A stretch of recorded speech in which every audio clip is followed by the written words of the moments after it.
Well, I want to welcome everyone to our brown bag seminar for this week. We have two speakers. Both speakers are working in ASDL, so we have this nice coherence. Our first speaker is, and also both speakers, I'll just give this in advance, are both undergraduates. Our first speaker is Justin Coleman. He's double majoring in physics and aerospace engineering. Congratulations, that must be a lot of fun. He's graduating this semester, and he works under Professor Mavericks in ASDL with Dr. Liu as his directed research advisor. And I will let him talk about what he's going to talk about today. Thank you, Justin.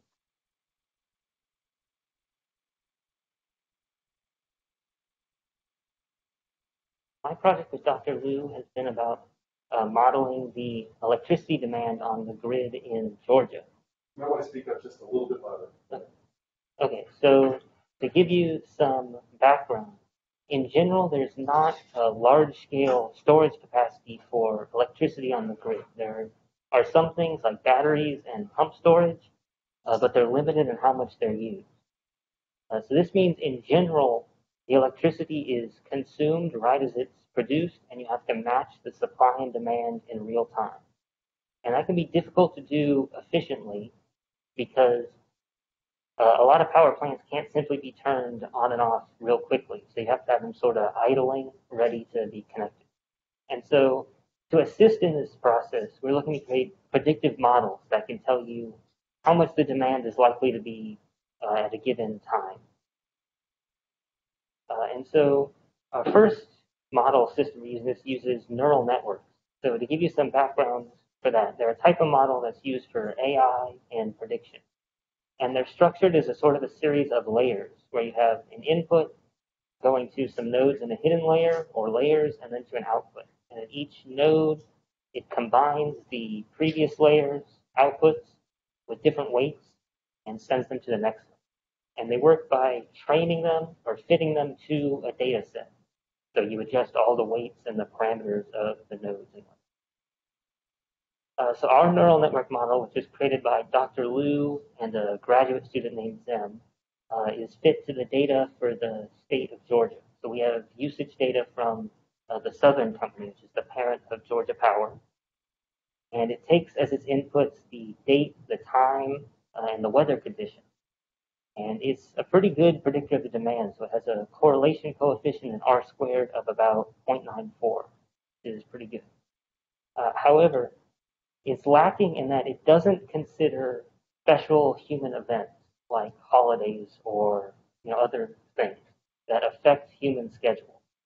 And so we figured that it was likely lacking on these days. And so to test that, we created a list of 17 major holidays and events.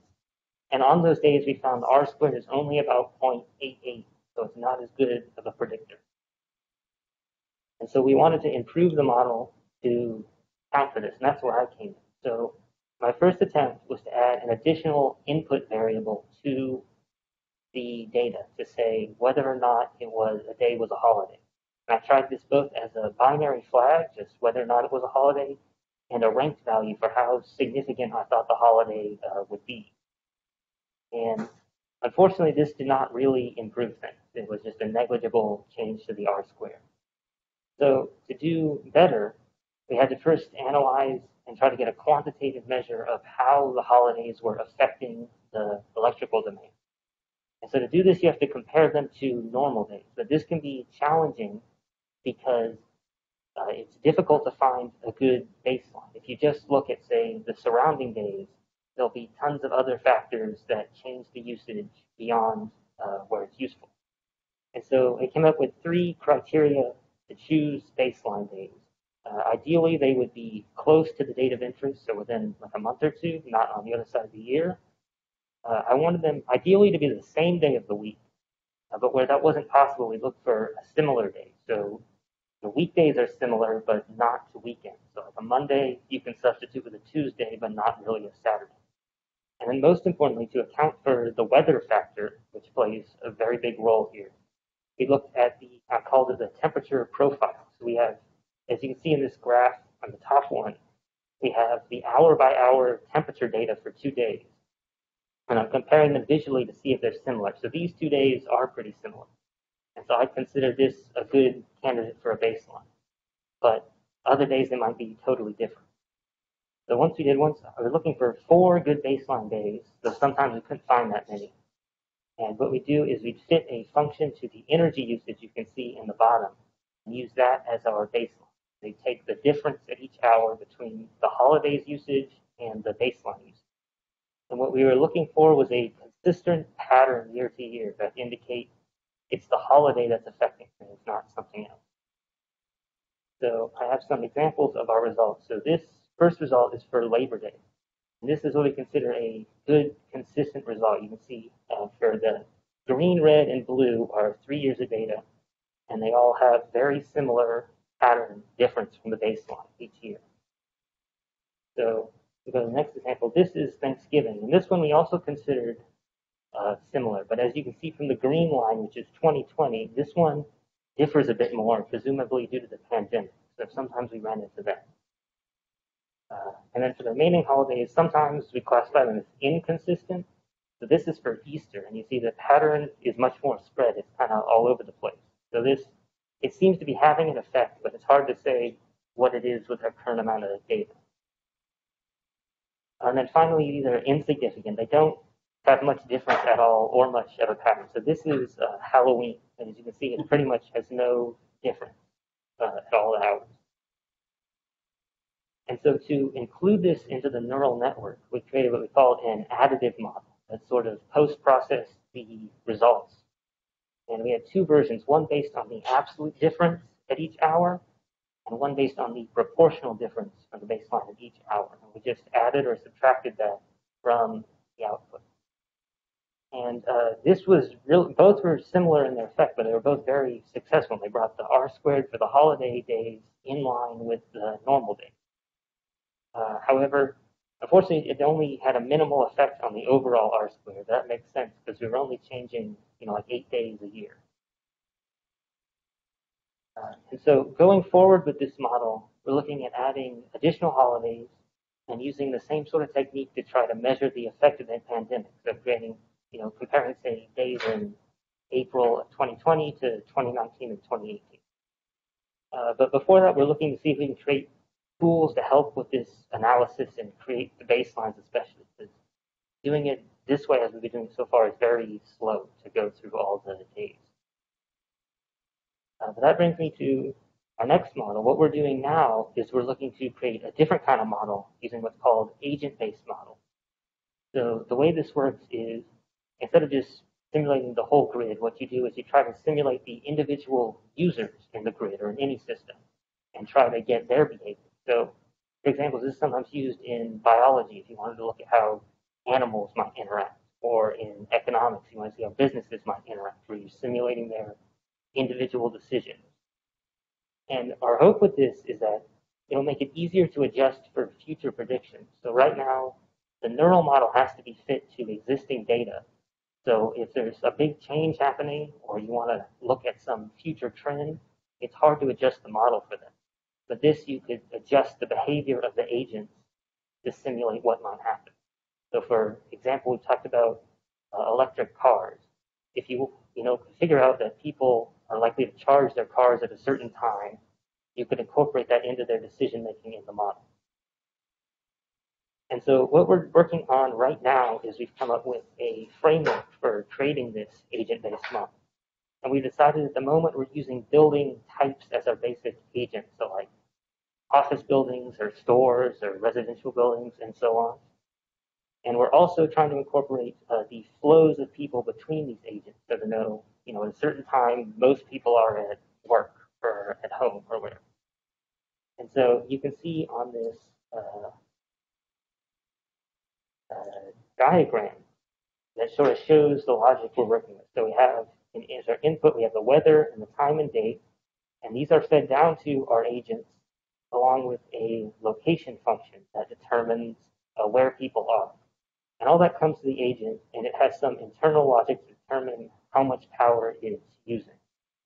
And that gets output to the total power. And in addition, we have some extra factors. We have a block for people who aren't currently using power, or like commuting, where they're not connected to the grid, and then an infrastructure block for things that don't change much based on people. So, for example, would be like traffic lights run pretty much 24/7, regardless of what people are doing. And our goal with this sort of structure is that it's very modular. So you can put any sort of functions you need in there, and you can also change it to fit different scales. So we're looking at the whole grid, but the same structure you could look down the individual buildings.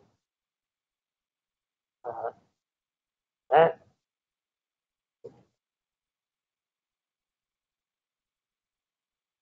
And that about wraps it up. So to summarize, our project is aimed at predicting the power demands on the Georgia electrical grid. So far, we've been very successful with our neural network model, and now we're looking on to creating this new agent base. Yeah.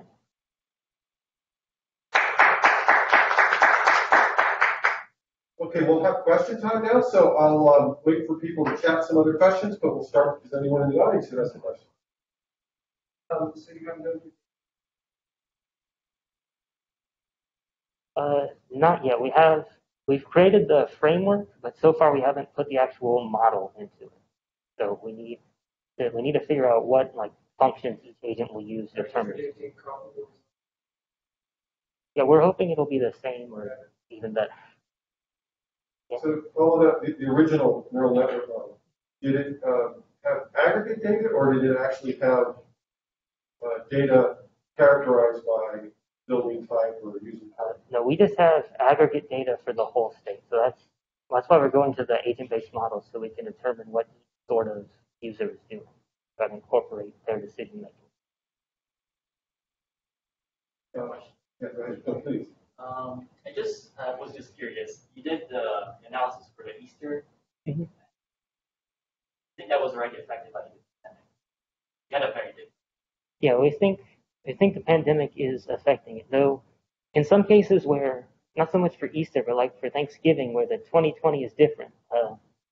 For some holidays, that could also be an effect where it occurs on different days of the week. So not for Thanksgiving, but like 4th of July. Yeah, but 4th of July fits into the same category of 2020 is different, but it was also on a weekend in 2020, but on a weekday previously. So it's hard to say what the effect is. Just on that again, on the neural network model, you talked about a really good fit. Was the baseline? How much data was used for the baseline? How much data was used for the risk? I think it was fit to the whole data and maybe compared to the same data. I'm not sure. I didn't create the original model. I just added onto it.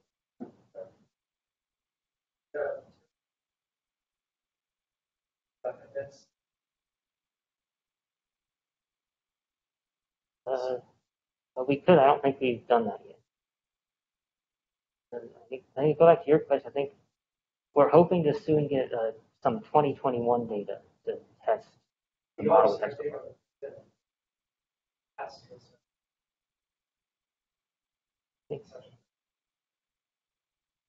But I think we can look into that. We have, at the moment, just have 3 years of data. But as I understand, your neural network model used like day of the year, Had weather.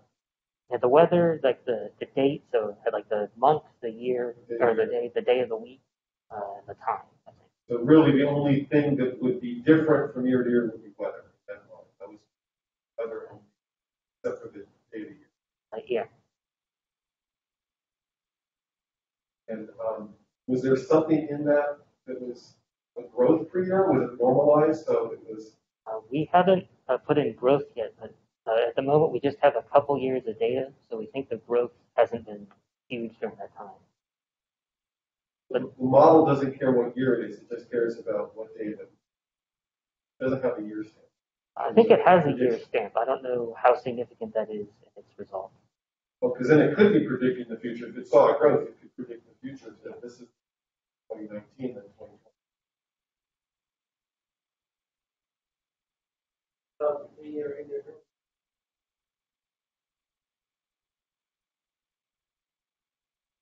Did you sort of have a larger section all the way down? How big?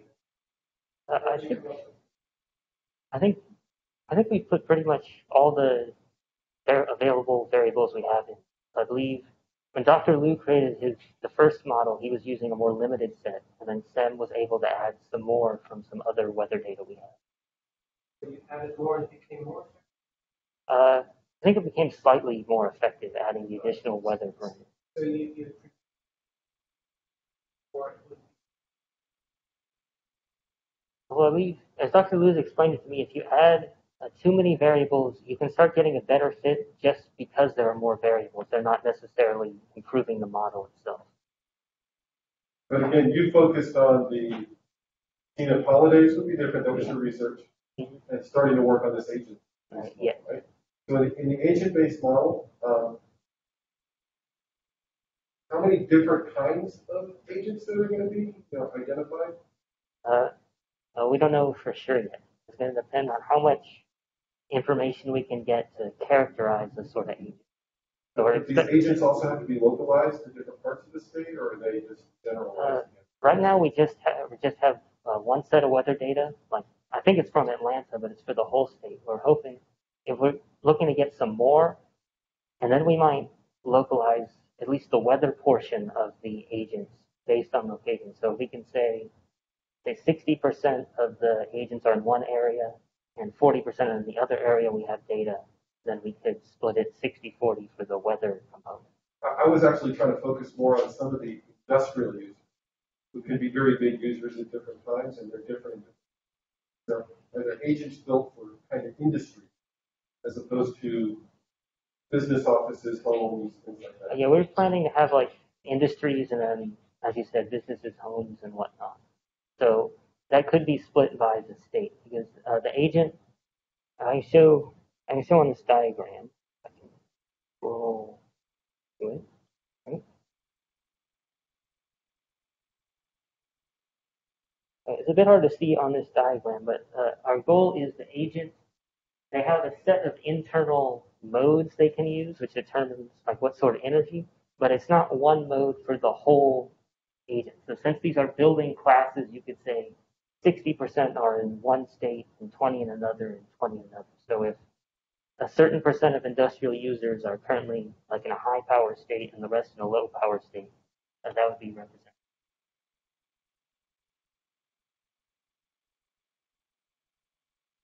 Let's see if there's any other questions online. Any other questions in our audience? All right, well, let's thank our speaker.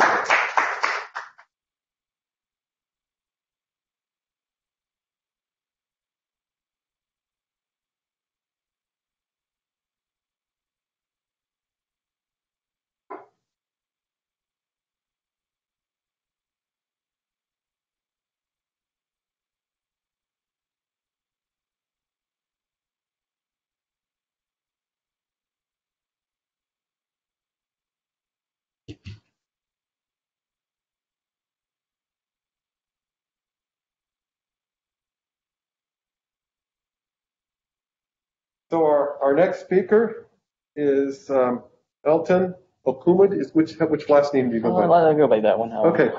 Hayachiguti. Yes. Okay. He was born in Brazil, Sao Paulo, and he started studying aerospace engineering just pre-pandemic. Yes.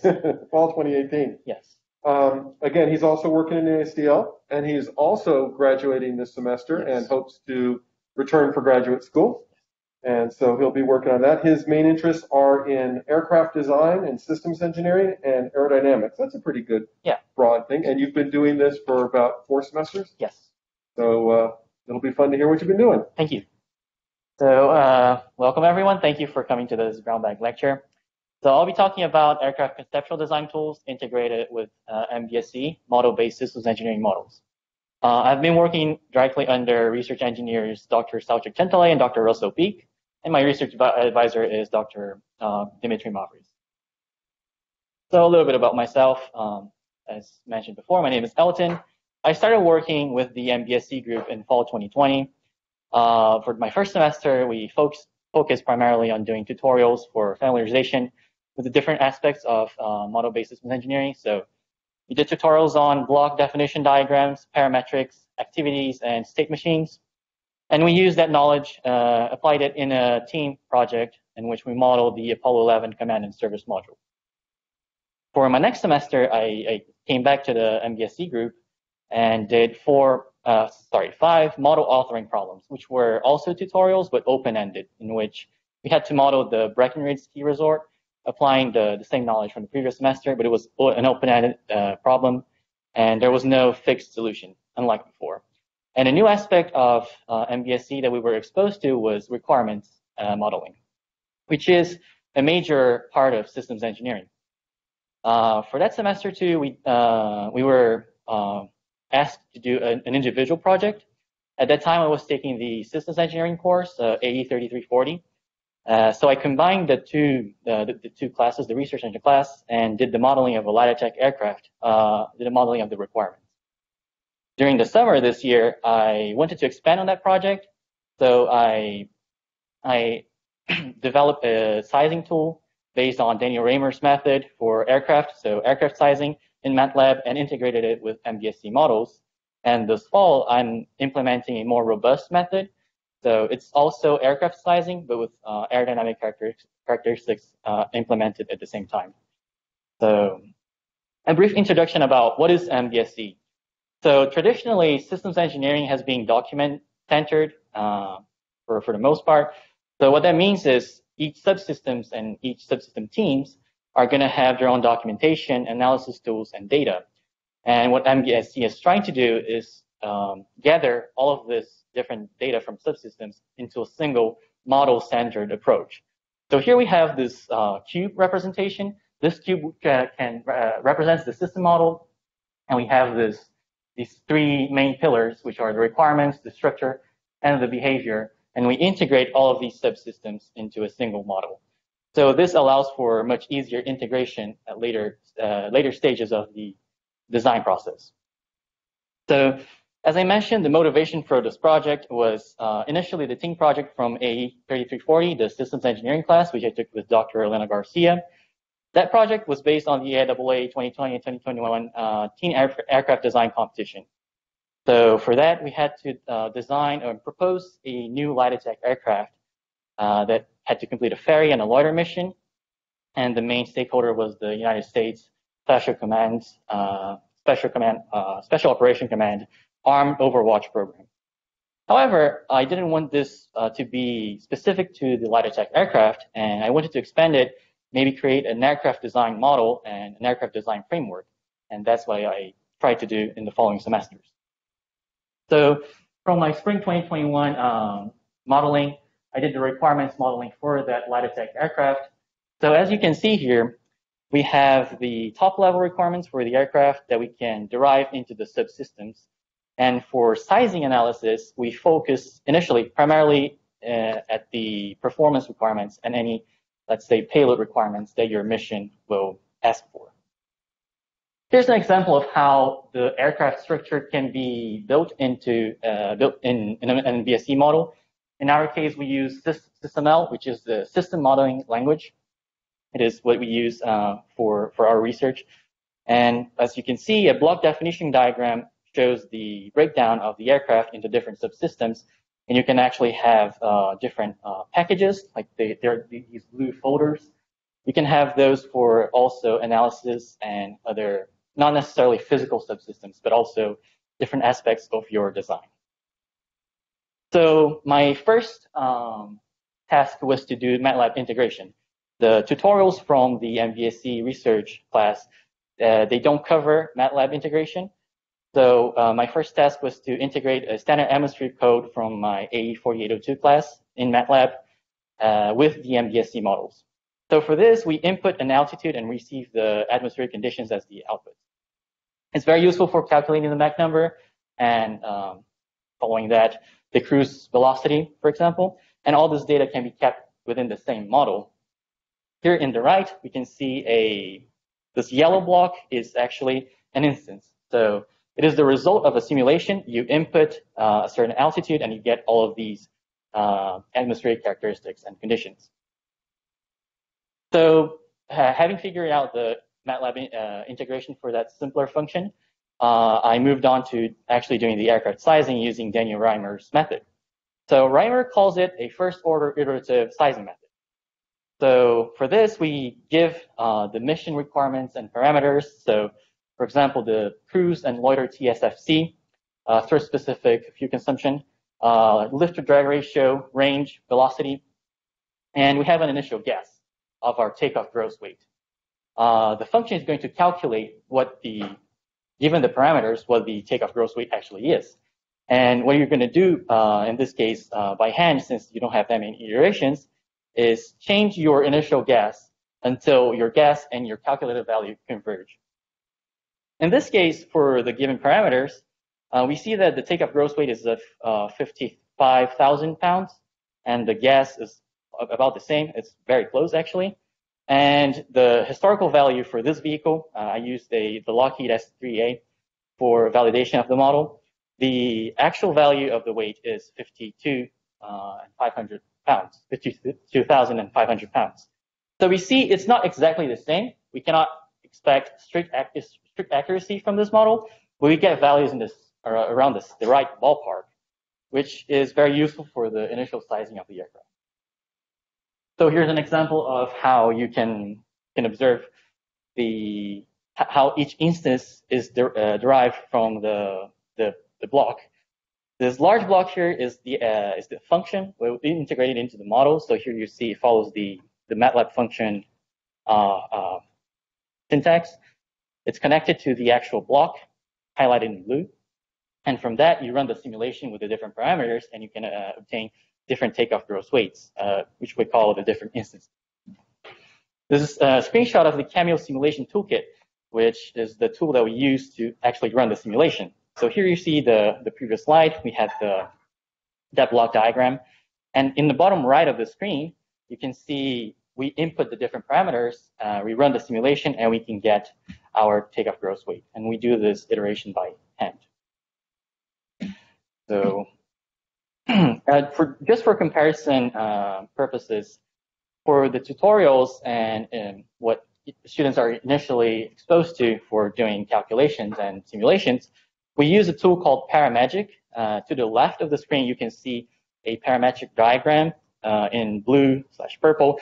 You can see the constraints, which are our equations, and in yellow, the smaller blocks are our actual parameters. So it's very good to visualize what kinds of operations are actually being done. However, as you increase in complexity of your functions and of your system analysis, you might get a very dense and convoluted image. Instead, if you use a Matlab integration, you're going to have only a single constraint, which is your Matlab function and all of your parameters.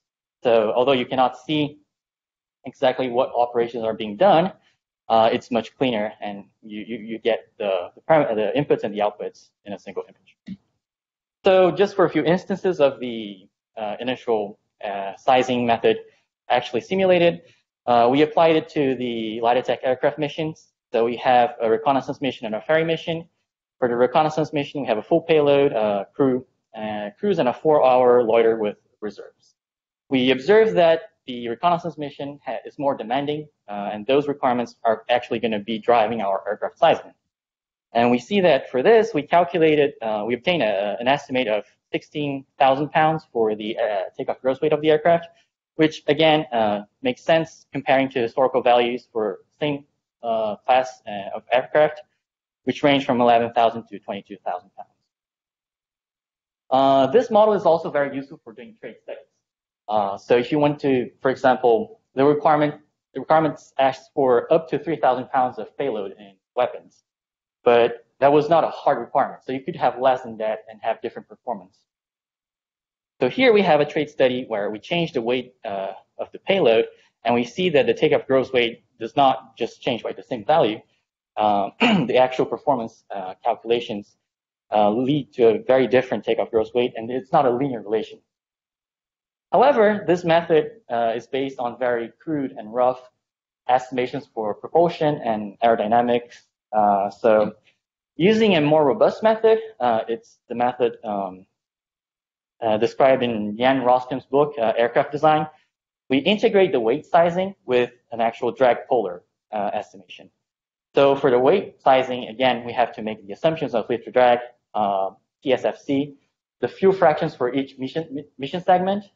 We use historical data for some of our assumptions, and also technology factors such as using advanced materials, which are going to reduce the weight of your aircraft.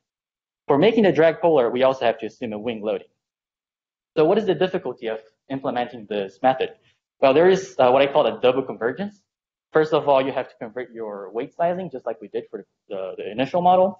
But then you get from that calculation, you get your drag polar together with your wing loading assumption.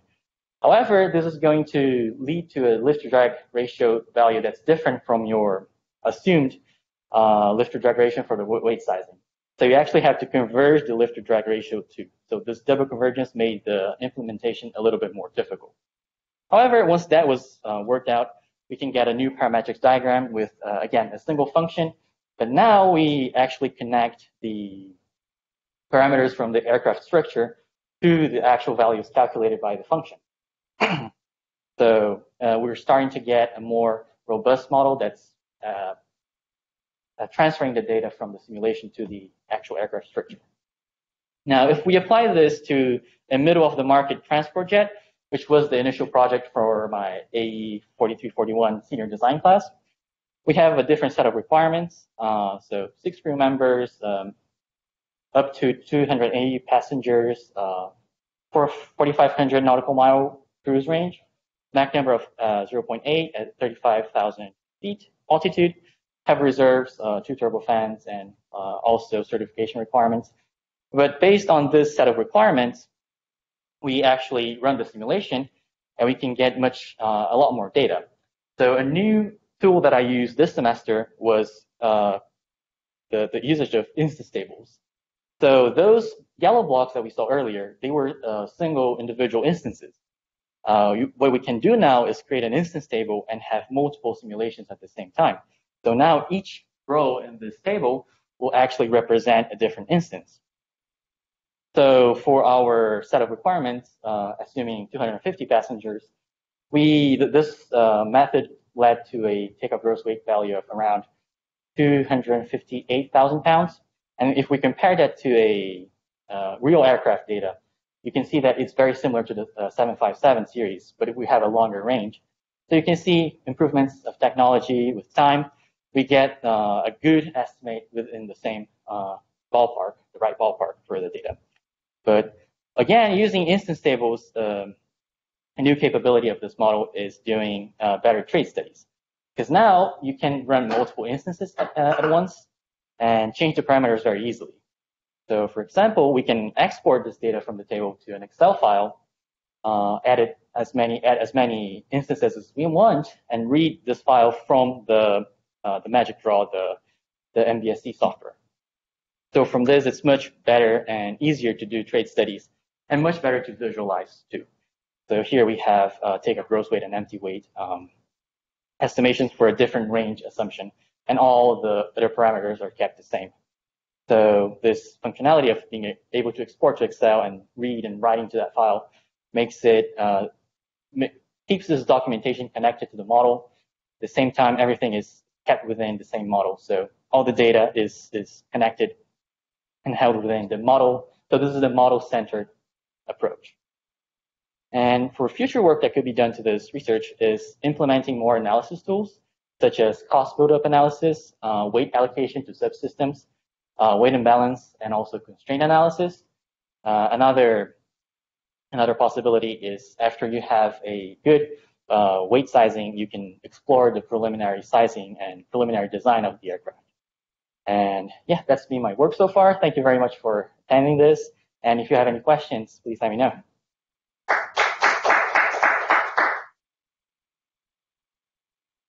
Yes.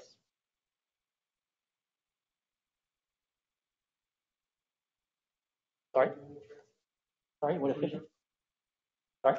Pareto. Oh, no, we haven't considered that. We have, I have been exposed to what the Pareto frontiers are, but it's not implemented yet. It's a very early stage design analysis tool. But So help me understand this a little better. So created a structure by which a MATLAB calculation get into this simulation database. Yes. And I presume that means you could change your weight sizing, your size estimation, weight size estimation, whatever. It's the same structure at some point, right? Yes. So I see that being very modular. Good. Yes. But when you start talking about train studies and things like that, I would have thought that there'd be some internal desire to do some kind of optimization eventually, where you would export a random set of choices you made, but do something internally where you look for the system looks for trade-offs, right? Yes. That's something you're working towards? Not yet, but that's definitely possible. When I mentioned constraint analysis, you actually have a plot where you have a solution space. So from that, you can actually do optimization and try to find an ideal solution, which sometimes does not lead to optimization is something we need to be very careful with, because sometimes we can get an answer that's mathematically ideal, but it's not really feasible. So how is this different than people doing it now? So right now it's very document-centered, document-based. So each subsystem is going to have their own analysis. And for example, in the senior design class, we do everything in Excel. And a lot of these iterations need to be hand, which is not very efficient. And when you want to do trade studies, it actually takes a lot more time. This allows us to do all of this at the same time and have this all of this analysis tools and this data collected in a single model. So you made a statement at the beginning again that in a separate document. Yes. But that's not really what you're focusing on. You need to do these trade studies and stuff. Yes. Those are done in current systems on the kind of problems we've already looked at, right? Weight, performance, yes, and some other performances. So I'm trying to figure out, besides the capturing the documentation of the whole system, I'm trying to understand how the different systems, because you haven't done that yet, would interact in some kind of trade-off study. I'm not sure if I understand your question. So you talk about how this allows you to capture what's done in different, I won't say subsystems, but different groups. Yes. But groups are already doing optimization studies that involve multiple. Yes. Like you haven't really done the structural analysis, you've just done the weight and aerodynamic analysis. But that's currently done anyway. Yeah. So can you talk a little bit better about how this enables a better systems analysis, not system documentation, analysis of the whole vehicle? Yeah, so what this allows is much easier integration of all of these systems.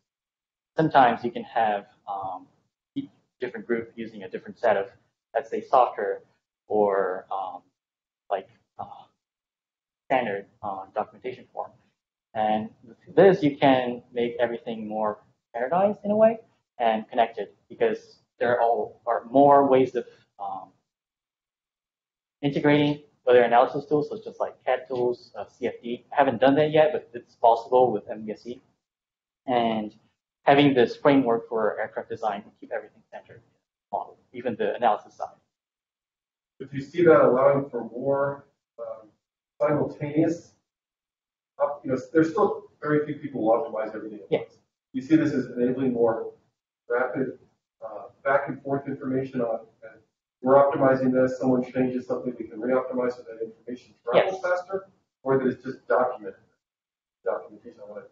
Yeah, it's because we were taught that systems engineering then was then very documentary.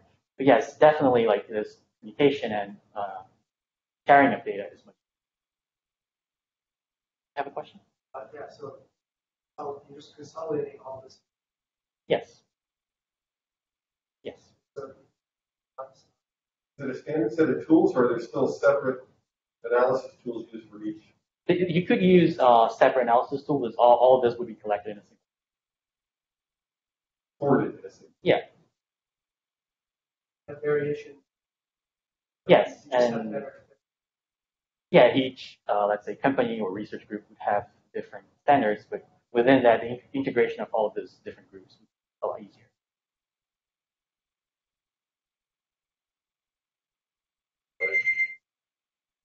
Are there any other questions?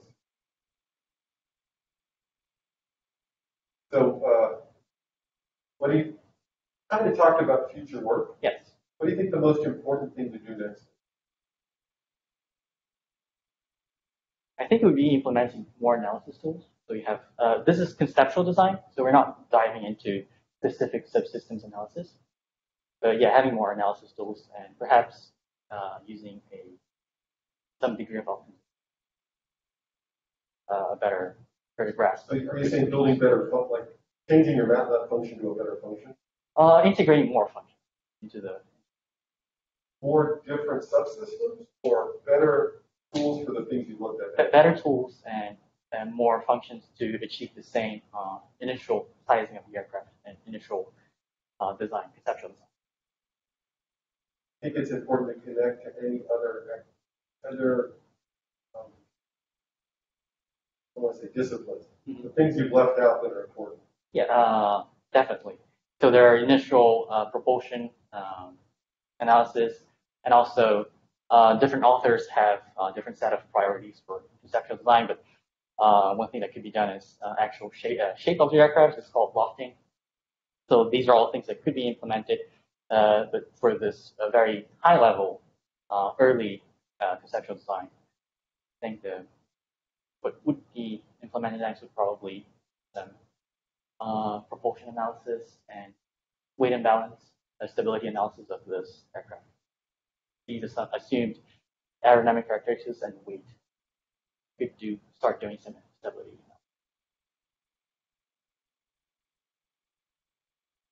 All right, well, let's thank our speaker again. Thank you very much.